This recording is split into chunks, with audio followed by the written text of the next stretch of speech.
What's up, guys? Welcome to another week on PCPR. What we're doing this week is we're doing a beautiful T-bone steak, and we're doing some really nice corn polenta to go along with it. So we'll be right back to show you how we're going to get that going.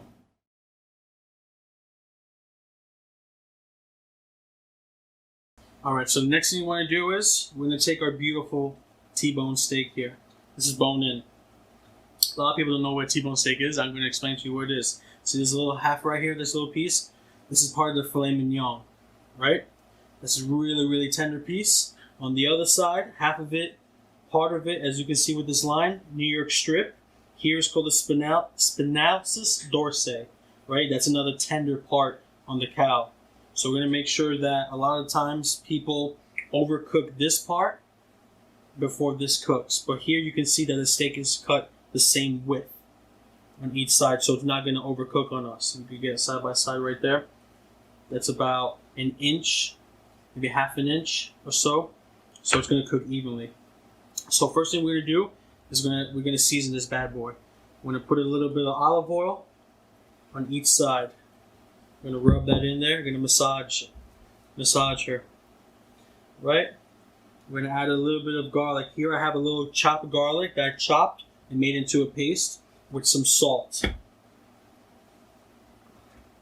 Rub that in there really nice. Next thing we're going to do is we're going to grab a little bit salt on both sides and pepper on both sides. Make sure you cover all of that right there. Anything that was left on the bottom, just take your steak and swirl it around and pick up all that beautiful flavor. Now you can marinate this. This can stay up to even a day, a few hours in advance, or even a day. It's totally fine. Next thing we're going to do is we're going to jump over into the stove and we're going to show you how to make a really beautiful, silky, smooth polenta to go along with this beautiful steak. First thing we're going to do is we're going to cook our steak before we actually do make our polenta. Our steak's going to take a little more time, plus we want it to rest. So you're going to turn on your heat here. It's a high heat. I already have this pan here preheating. We're going to add about 2 tablespoons of olive oil. And once that starts to give you a touch smoke, that's when we're going to throw our steak in. So I see smoke coming off of it right now. So we're going to pop it right in. That's what you want to hear right there. That's sear.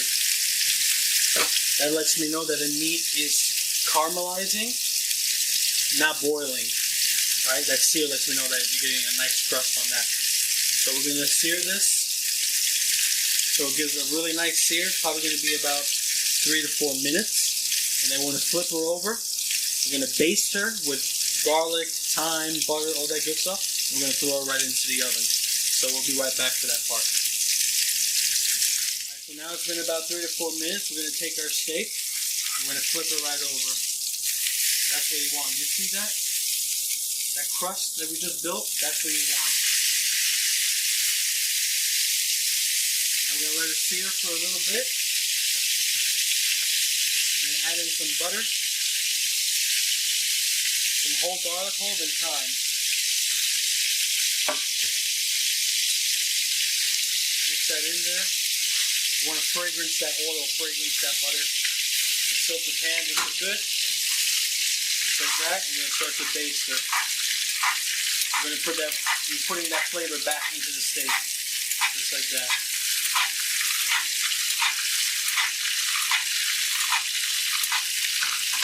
We're going to throw this into a 350-degree oven till it's mid-rare. That's going to be probably about 6 minutes or so.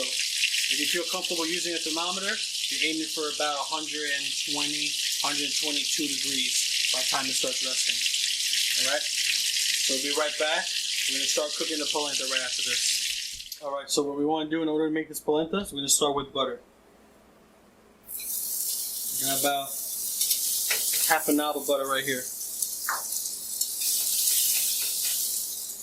We're going to add in 1/2 white onion, diced, and the kernels of one whole corn, I just sliced off.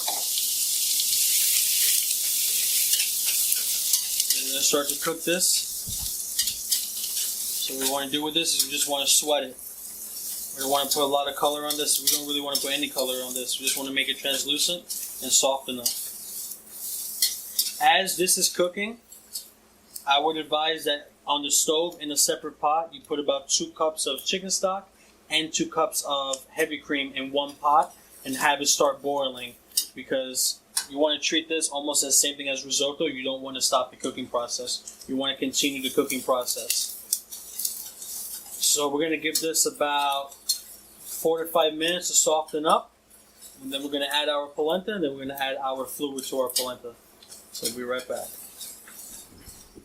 Alright, so now your corn and your onions are translucent. That butter is cooking. If you're getting that nutty flavor, it should be in the air. You're going to add 1 cup of cornmeal right in. I'm going to mix this cornmeal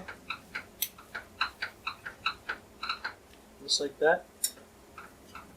And we're going to toast it just for about 30 seconds. Now we're going to add our liquid right in. The liquid should be hot so the process can continue. So you're not stopping it. Keep going.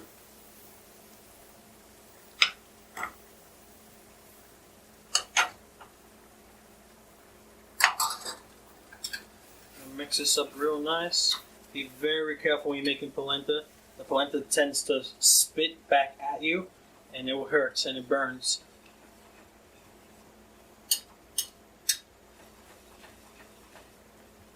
So the consistency you want is not very dry and not very wet. So just take a look at it, lower your flame a little bit, because now we need to cook it.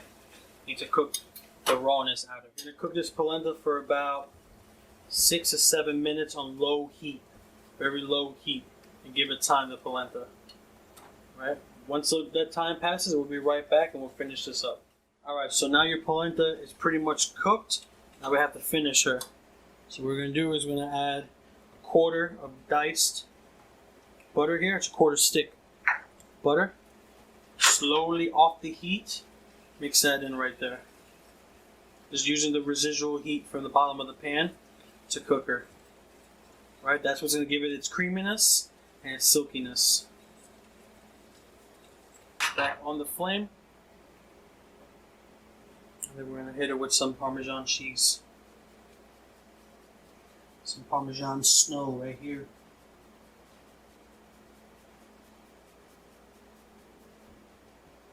Right there. Mix that up.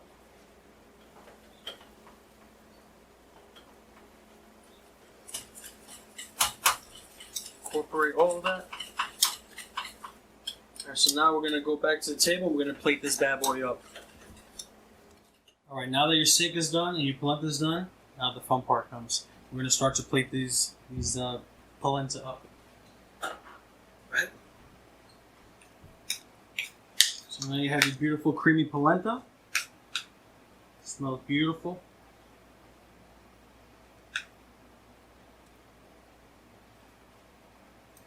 Put a couple of spoonfuls there on the plate.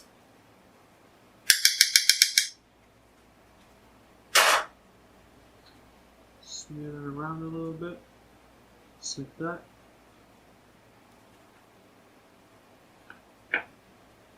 We're going to take our steak. Now you can either present the steak whole like that, which is totally fine, or you can cut it. And we're just going to cut down along the bone and out there. And then we'll cut the fillet just like that. We're going to cut this bad boy against the grain.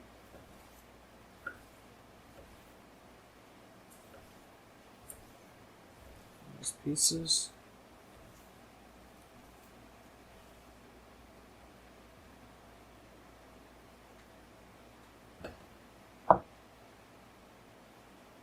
Take some pieces, fan them right out.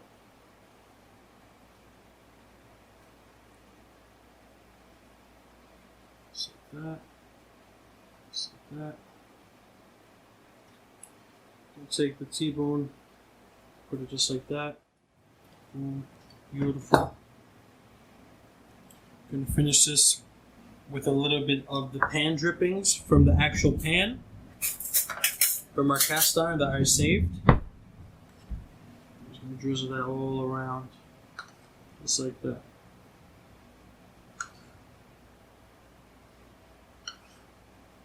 And the bone.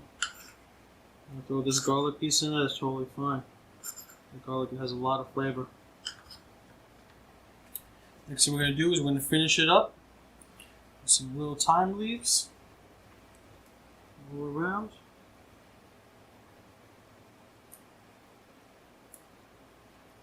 Just like that. And a little bit of olive oil. Just like that. And there you go, T-bone steak with a nice, beautiful corn polenta. Alright guys, so thanks for tuning in to another week on Prep, Cook, Plate, and Repeat. We made a beautiful T-bone steak with a nice, silky, smooth corn polenta.